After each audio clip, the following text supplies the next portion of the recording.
বন্ধুরা, তো চলো খাওয়া দাওয়া নিয়ে চলে এসেছি। তো আজকে খাওয়ার মেনু কী কী আছে তোমাদের সাথে শেয়ার করবো।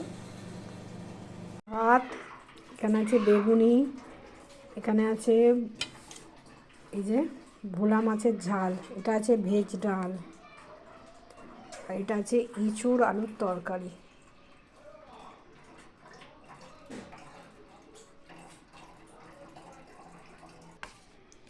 এই যে ছোটো মেয়ের আছে এখানে ভাত, শসা, বেগুনি, আর এখানে আছে একটু কালকে চিকেন, কেন ও তো মাছ খায় না, আর একটু চিকেন আছে।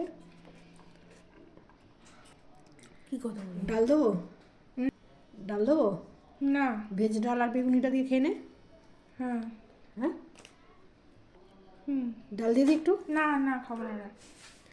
ঠিক আছে, ওইটা দিয়েই খাবে, ও ওইগুলো দিয়েই খাবে। তো চলো রাখছি, খেয়ে নিই, টাটা বাই।